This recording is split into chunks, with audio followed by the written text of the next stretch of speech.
नाम के आगे पंडित किसने लगाया? उनके किसी पंडित लगाना एक अलग बात है, जवाहरलाल और जाकर ये कहना मैं ब्राह्मण हूं मुझे वोट दे दीजिए। आए बाएं बोलने से काम नहीं चलता है। सदन के पटल पर वित्त मंत्री ने बोला है लाइए विशेषाधिकार हनन प्रस्ताव। एक पॉइंट करके एक पॉइंट और आपने बताया ना, मैं उत्तर दे देता हूं। पर आपने सरेंडर कर दिया ना। नहीं, मैंने नहीं किया बिल्कुल सरेंडर।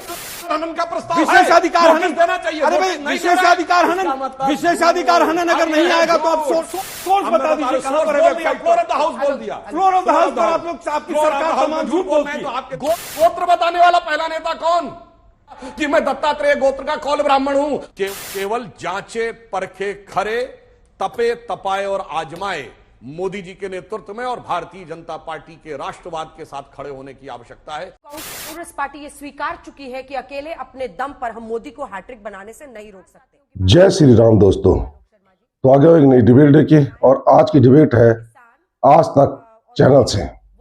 डिबेट में भाग ले रहे हैं बीजेपी के प्रवक्ता सुधांशु त्रिवेदी और कांग्रेस के प्रवक्ता आलोक शर्मा। वैसे तो आलोक शर्मा काफी तैयारी के साथ डिबेट में आते हैं, लेकिन जब सामने सुधांशु त्रिवेदी बैठे हों तो आलोक शर्मा जैसे प्रवक्ता भी कभी कभी फंस जाते हैं, और यही हाल इस डिबेट में हुआ। डिबेट चल रही थी जाति जनगणना के ऊपर कि राहुल गांधी बार बार जाति जनगणना को क्यों प्रोत्साहन दे रहे हैं, ये क्यों बोल रहे हैं कि जाति जनगणना करना जरूरी है। क्या उनका 2024 ने एजेंडा सेट कर लिया है कि जात के ऊपर ही हमने वोट मांगने हैं और इसी से हमारे को वोट मिल सकते, जबकि प्रधानमंत्री नरेंद्र मोदी ने देश में केवल 4 जातियां बताई हैं, महिला, किसान, गरीब और नौजवान। इस पर आलोक शर्मा ने बोल दिया कि बीजेपी जातिगत राजनीति करती है। फिर क्या था, सुधांशु त्रिवेदी ने आलोक शर्मा की ऐसी बैंड बजा दी कि आलोक शर्मा अपने ही शब्दों के मायाजाल में फंसते चले गए। तो सुधांशु त्रिवेदी ने ऐसा क्या बोला कि आलोक शर्मा अपने ही शब्दों के मायाजाल में फंसते चले गए। तो चलो देखते हैं इस डिबेट को कि किस तरीके से वो अपने शब्दों के मायाजाल से बाहर निकल भी पाए कि नहीं निकल पाए, या सुधांशु त्रिवेदी ने उनको जम के लपेटा और बता दिया कि कौन जातिगत राजनीति करता है। तो शुरू करते हैं इस डिबेट को। इससे पहले भी 4 जातियों की बात पीएम कर चुके हैं आलोक शर्मा जी। पीएम कहते हैं कि महिलाएं, युवा, किसान और गरीब वो जातियां हैं। आप कह रहे हैं ये जाति की पॉलिटिक्स कर रहे हैं, जबकि जाति जनगणना का आप लोग ट्रम्पेट बजाए जा रहे हैं हर जगह। बीते दिन भी राहुल गांधी एक तरफ नफरत की बाजार में मोहब्बत की दुकान, दूसरी तरफ जाति जनगणना। जाति के आधार पर ही वोट मिल सकते हैं, ये इंडिया गठबंधन को समझ में आ रहा है, इसीलिए आप लोग चुनाव के एन पहले जाति जनगणना पर इतना जोर दे रहे हैं। मैंने दोनों चीजें कही, जाति भी कहा और धर्म भी कहा मैंने। और जिस तरह से 8-8 जातियों के लोगों को फोटो लगाकर और लोगों को कहा गया कि ये भी मुख्यमंत्री हो सकता है, ये भी मुख्यमंत्री हो सकता है। पहले देश के प्रधानमंत्री हैं जिन्होंने अपनी जाति बताई हो, पहले देश के प्रधानमंत्री हैं जिन्होंने अपने मंत्रिमंडल के मंत्रियों की जातियां बताई होंगी। पहली सरकार है जो ये कहती है कि हमने दलित राष्ट्रपति बना दिए, आदिवासी बना दिए, फलाने बना दिए, ढिकड़े बना दिए। ये पहली सरकार है। तो जाति के नाम पर कौन वोट मांगता है वो पूरा देश जानता है। हम जो जातिगत जनगणना की बात कर रहे हैं उसके लिए तमाम बीजेपी के घटक दल भी कह रहे हैं कि होनी चाहिए। 2015 के कौन कौन से वायदे थे जिनके ऊपर मोदी जी कहेंगे कि मैंने ये काम कर दिए हैं, मेरे वायदे 15 लाख रुपए, 2 करोड़ रोजगार, 100 स्मार्ट सिटी। जिस तरह से डबल किसान की आम की आय की बात की 2022 में, और उसके बाद कहा कि सबके घरों के ऊपर छत मिल जाएगी। अब आंकड़ों की बात कर लेते हैं। सुधांशु भाई ने कही, मैं सुधांशु भाई को चैलेंज करता हूं, मुझे अभी कोई भी वेबसाइट बता दें जिस पर यह लिखा हो कि प्रधानमंत्री आवास योजना में 4 करोड़ मकान दिए गए। मुझे कहीं पर भी दिखा दें वो 4 करोड़ का आंकड़ा। मेरे पास जो आंकड़ा है वो आंकड़ा मैंने बताया 75.51 लाख मकान बने और उसमें से ऑक्यूपाइड है 71.39 लाख। 4 करोड़ का आंकड़ा कहां से आया मुझे बता दीजिए। सुनिए, आए बाएं बोलने से काम नहीं चलता है। सदन के पटल पर वित्त मंत्री ने बोला है लाइए विशेषाधिकार हनन प्रस्ताव। फ्लोर ऑफ द हाउस पे फाइनेंस मिनिस्टर का दिया गया बयान यहाँ पर ये है। विशेष और यहाँ विषय पे है। विशेष नहीं, ये आप- टीवी डिबेट पे नहीं, मैं फिर फ्लोर ऑफ द कहूंगा, हाउस पे दिया गया आप बयान मुझे source बता ऑथेंटिक दीजिए। होता है चलिए, किसी authentic भी है। आपके मीडिया के सोर्स से। मैं फिर ये कह रहा हूं- कॉन्स्टिट्यूशनल पोजीशन है मैं और फिर मैंने आपको कहता हूं- कोट कर दिया। मैं कहता अगर हूं- आपके किसी सांसद ने उस पर आपत्ति की हो मैं फिर दिखाइएगा, कहता हूं- नहीं तो अभी भी आप लाइए कि उन्होंने गलत बोला है। फिर और मैं एक और बात बोलता हूं। एक पॉइंट करके एक पॉइंट और करके आपने पहला- बताया ना, पहला मैं पॉइंट उत्तर दे बोला। देता इस पर हूं। आपने सरेंडर कर दिया ना। नहीं, मैंने नहीं कि किया, बिल्कुल मुख्यमंत्री ने surrender। Floor of the house में कहा। फ्लोर ऑफ द हाउस पर भी झूठ बोला जाएगा तो क्या करेंगे? तो फिर विशेषाधिकार हनन का प्रस्ताव है। विशेषाधिकार नोटिस हनन देना चाहिए। अरे भाई, नोटिस नहीं दे रहा है। विशेषाधिकार इसका हनन मतलब- विशेषाधिकार हनन अगर अब नहीं ये आएगा तो आप झूठ। सोर्स नहीं बताएं। नोटिस दिया। आप मुझे केवल बता दीजिए 4 करोड़ मकान बने, उसकी लिस्ट कहां पर अवेलेबल? अब एक और अब पहली चीज नहीं, मैं दूसरी बता रहा हूं, दूसरा बता रहा हूं मैं। पीएम आवास का मैंने बताया, मैंने भाई, आंकड़े, अब मैं- मैंने आपको अब आंकड़े आगे कोट बोलते किए। रहेंगे नहीं भाई, मुझे बता दीजिए। अरे सुनिए, मैं अरे एक भाई, और अच्छा, उस पर एक जवाब है। सुनिए, एक एक और। एक मिनट इन्होंने करके। कहा कि देश के पहले प्रधानमंत्री हैं जिन्होंने अपनी जाति बनाई। ये पंडित नेहरू कौन थे भाई? उन्होंने ये अपनी- नाम के आगे पंडित किसने आके- लगाया? उनके किसी पंडित भी लगाना एक अलग बात है, जवाहरलाल और नेहरू जाकर ये लिखा। कहना मैं ब्राह्मण हूं, मुझे वोट दे बारी दीजिए। बारी। दोनों में चीजों में फर्क है। बारी सर बारी। चिल्लाने लगे। नहीं नहीं, मैं भाई आप सोर्स अब मैं बता बता दीजिए रहा कहां हूं, पर है बोल दिया, वेबसाइट फ्लोर पर। ऑफ द हाउस बोल दिया। फ्लोर ऑफ द हाउस पर आप लोग, आपकी फ्लोर ऑफ द सरकार हाउस तमाम में झूठ बोलती मैं है। तो आपके नेता को तमाम झूठ बोलती है। देना चाहिए। अब वो भी समय आएगा। ठीक है, वो बोल ले फिर अगले पॉइंट पे क्या आएंगे। करें? सोर्स भाई, नहीं आगे मिला। डिस्टर्ब करने पे सोर्स क्योंकि नहीं अब- मिला। अब ठीक नहीं है, बात आलोक कर जी, रहे सेन रुक हैं। जाओ। आप पूछ लीजिए ना, सोर्स कहां है? अरे उसका सोर्स जवाब मैंने तो संसद सुनिए। को कोट कर दिया। अब संसद- सुनिए दूसरी बात, ये पहला पिछड़ा प्रधानमंत्री देवेगौड़ा जी थे, ये किसने बताया? और तो छोड़िए, अपनी जाति तो छोड़िए, गोत्र बताने वाला पहला नेता कौन? 2018 के राजस्थान के चुनाव में पुष्कर में जाकर निकल के बताया कि मैं दत्तात्रेय गोत्र का कौल ब्राह्मण हूं, और आज आके करें जातियों, और 2023 में कहते हैं अब पिछड़ों की जाति का जनगणना करो। क्या पलटी मारते हैं, जैसा सुविधा मिले। इसीलिए उलटते पलटते आज स्थिति हो गई है कि जनता का आप पे विश्वास समाप्त हो गया है। एक वो थे, एक ये थे। एक तो पंडित जवाहरलाल नेहरू, क्योंकि उनके सर्टिफिकेट्स पर नहीं है, ये सुधांशु जी पूछ रहे हैं। जाति नहीं बताया क्या उन्होंने? देखिए अंजना जी, राहुल आपके ने नाम भी के आगे ओम कश्यप किसने लगा दिया, मेरे आगे शर्मा किसने लगा दिया? बताया। सर्टिफिकेट ओम पे। कश्यप क्या? ये सर्टिफिकेट ओम पे मेरे पिता का नाम है। वही कह रहा हाँ, हूं, मैं वही कह कोई रहा हूं। तो ये परंपरा रही ये है हमारे हमारे। सर्टिफिकेट पे है। वो जात नहीं है। मैं वो फिर कहूंगा, अगर कश्यप से भी देखेंगे, त्रिवेदी से देखेंगे, वो अलग है, शर्मा से नाम देखेंगे, लगाना, additional। ऑलरेडी इंडिकेशन है। लेकिन उन्होंने कभी ये कहा हो पंडित जवाहरलाल नेहरू ने कि मैं ब्राह्मण हूं इसलिए मुझे वोट दे दीजिए, तो वो इंसिडेंस बताइएगा, मैं माफी मांगूंगा। पहली चीज। राहुल दूसरी गांधी चीज, ने तो बताया। यार फिर वही आप जनेऊधारी बातों ब्राह्मण। बातों ठीक है, का अब आलोक पलट जी को बोलने दीजिए। बातों को आलोक, पलट ठीक ईपीएफओ के आंकड़ों की बात आप बार बार करते हैं। ईपीएफओ में आप रजिस्ट्रेशन कराएंगे जबरदस्ती, आपको इंस्पेक्टर को आप पूरी तरह से कहेंगे कि साहब इसको यहां पर इस फला कंपनी को भी ले आओ, फला कंपनी को भी ले आओ। केवल ईपीएफओ के आंकड़ों से आप ये कहें कि रोजगार मिल गए हैं, क्या वो नए रोजगार हैं? क्या उनमें से पहले लोग रोजगार में नहीं थे? आप पहले रोजगार में कोई व्यक्ति था और उसने ईपीएफओ में रजिस्ट्रेशन करा लिया, तो क्या आप उसको और रोजगार मानेंगे? दोनों पर अब तीनों बिंदु पर जवाब दीजिए। फिर कैसे आप कह रहे हैं कि कितने पीएम ने सुंदर कहा आंकड़े है? देते हैं, दर्शकों से कहता हूं तीसरी डिजिटल बार जमाना मोदी बैक करिए। अभी क्या बोले कि जवाब यह दिया गया कि 1,68,000 गांवों में नल की उपलब्धता कराई गई है और 58,000 घरों में। गजब है साहब, 1,68,000 गांव पूरी तरीके से हो गए हैं और कनेक्शन 58,000। मैंने यही तो कहा कि इतना गैप क्यों है? अरे भाई, सर्टिफिकेट अरे भाई मेरी बात तो सुनिए, अच्छा, जवाब- मेरी बात तो जवाब सुनिए सुनिए ना। आलोक। इसका मतलब तो 1,68,000 तो होने चाहिए थे अगर गांव में एक कनेक्शन भी होता।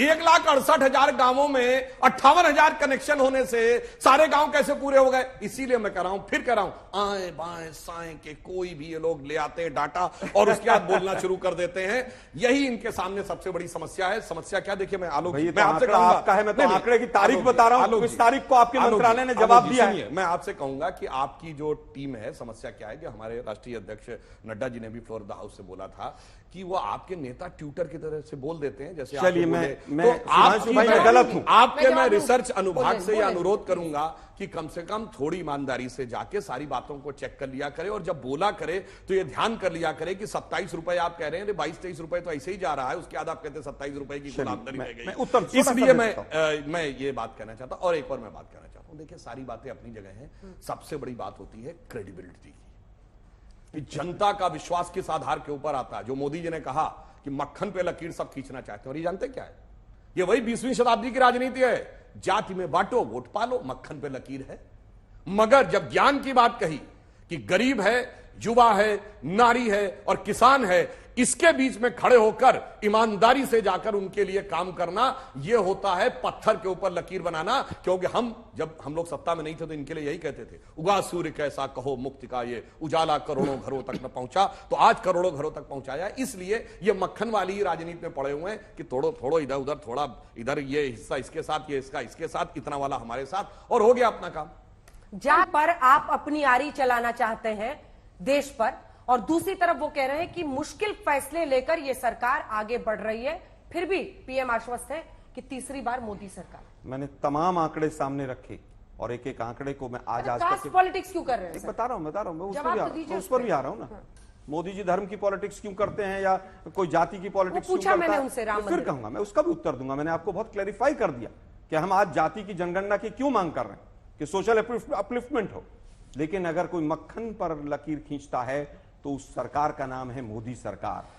वो केवल और केवल जब विपक्ष में होती है तो कहती है कि लव लेटर नहीं लिखने चाहिए, और फिर बिना बुलाए वहां पर पहुंच जाते हैं। जो प्रधानमंत्री पहले कहते थे कि आप बेरोजगारी पर बात कीजिए, महंगाई पर बात कीजिए, टैक्स पर बात कीजिए, टैक्स कम होने चाहिए, उन्होंने हमेशा टैक्स बढ़ाकर डिसइन्वेस्टमेंट के पैसे से अपनी सरकार चलाई।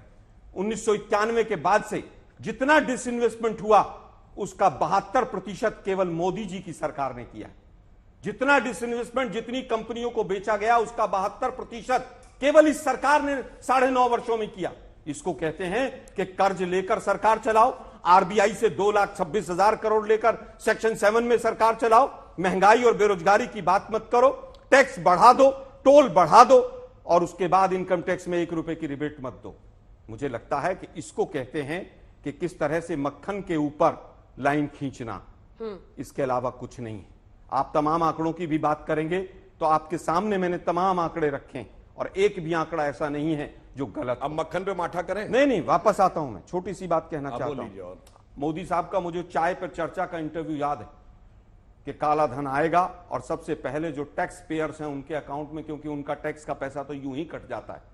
और मुझे याद है कि अरुण जेटली जी जब विपक्ष में थे तो कहते थे कि 2.5 लाख की इनकम टैक्स की लिमिट, 5 लाख उस समय पर मांग करते थे। आज 9 साल हो गए, 2.5 लाख की लिमिट 2.5 लाख के ऊपर क्यों है? सीएजी की कितनी रिपोर्ट्स आई हैं जिनके अंदर तमाम अनियमितताएं आ रही हैं। आयुष्मान भारत हो चाहे सागरमाला प्रोजेक्ट हो, एक जांच आप लोगों ने नहीं कराई है। और जांच से आप लोग इसलिए भागते हैं कि भ्रष्टाचारियों को अपने यहां पर आप वॉशिंग मशीन में धोकर ले लेते हैं। एक जवाब इस बार सुधांशु जी, फिर कंक्लूडिंग और 10 सवाल साल मुझे में एक एक तीखे आप दोनों से पूछने हैं। सुधांशु जी जवाब दीजिए, एजेंसियां आपके हाथ में, तो सारे केस आपके हाथ में, जिसका मन करता है कान अमेटते हैं, जिसका मन इनका करता कम बार है उत्तर गले देता लगा हूं। लेते हैं। ये कहते हैं जातिगत जनगणनाएं चाहते हैं, और इनके डिप्टी चीफ मिनिस्टर कर्नाटक के कह चुके हैं जातिगत जनगणना नहीं होनी चाहिए, होगी तो हम विरोध करेंगे। अब आपको सोर्स बताता हूं। राज्यसभा के अंदर खड़गे जी जब बोल रहे थे तो नेता हमारे संसदीय मंत्री कैलाश जोशी ने खड़े होकर कहा कि आपके डिप्टी सीएम ने तो ये बोला है कर्नाटक में। तो जानते हैं खड़गे जी क्या बोले? ये सदन की कार्रवाई में है। खड़गे जी क्या बोले? अरे वो तो आप ही लोगों के साथ हैं। तो हम लोगों ने कहा मतलब कहने का क्या हुआ, हमारे साथ है? नहीं, वो दलित नहीं है, तो वो इसलिए उस कास्ट के साथ हैं। भाई ये मक्खन पे माठा हो रहा है कि नहीं? अब दूसरा उत्तर देता हूं।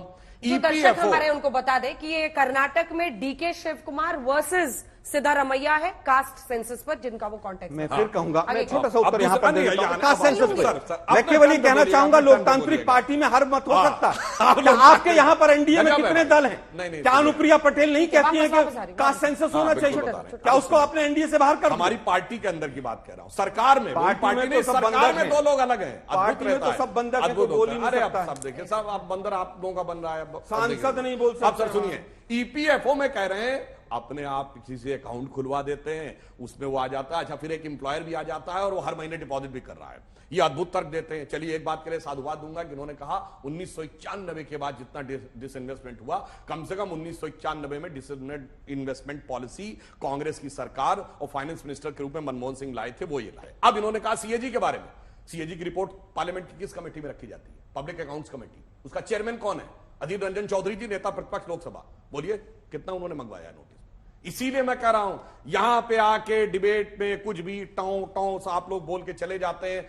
अगर ये है तो सबसे बड़ी जो कमेटी है उसके चेयरमैन नेता प्रतिपक्ष हैं जो किसी भी सीएजी की रिपोर्ट को बुला सकते हैं, मगर आज तक मैंने जो खुद मैं सीएजी में मेंबर उसमें पीएससी मेंबर हूं नहीं बुलाया।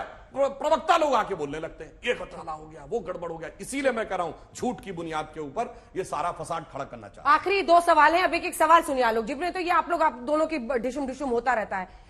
बड़ा प्रश्न आपके सामने यह है कि कांग्रेस पार्टी ये स्वीकार चुकी है कि अकेले अपने दम पर हम मोदी को हैट्रिक बनाने से नहीं रोक सकते।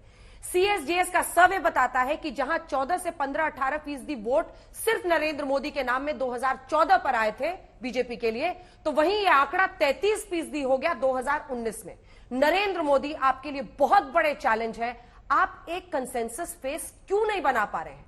आप सीट शेयरिंग में खुलकर सामने क्यों नहीं आ पा रहे हैं? आप लोगों की मजबूरी है, जेल से बाहर रहने और अस्तित्व को बचाने की भी मजबूरी है, फिर भी आप एक चेहरे पर कंसर्न। तीखा लगेगा आपको सवाल, लेकिन यह सवाल बहुत बड़ा है अगर आपको चुनौती देनी है। देखिए, मुझे लगता है 2 सवाल के हिस्से हैं। फेस कौन होगा?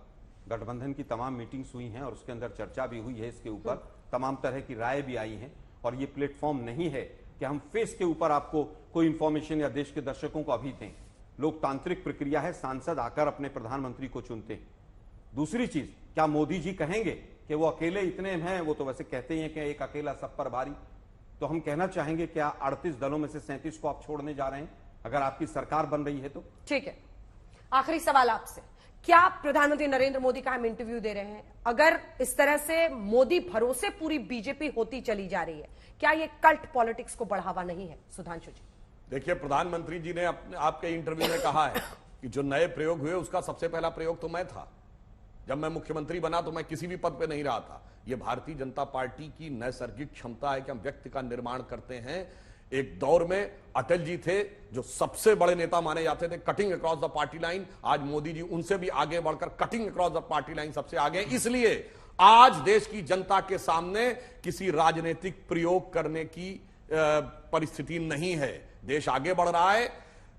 केवल जांचे परखे खरे, तपे तपाए और आजमाए मोदी जी के नेतृत्व में और भारतीय जनता पार्टी के राष्ट्रवाद के साथ खड़े होने की आवश्यकता है। तो देखा आपने किस तरीके से सुधांशु त्रिवेदी ने आलोक शर्मा को उन्हीं के शब्दों के मायाजाल में फंसा दिया और आलोक शर्मा कुछ बोल ही नहीं पाए। तो आई होप कि आपको वीडियो पसंद आएगी। वीडियो पसंद आए तो लाइक कीजिए, शेयर कीजिए और चैनल पर नहीं है तो सब्सक्राइब कीजिए। मिलता हूं फिर किसी नई डिबेट के साथ, तब तक जय श्री राम।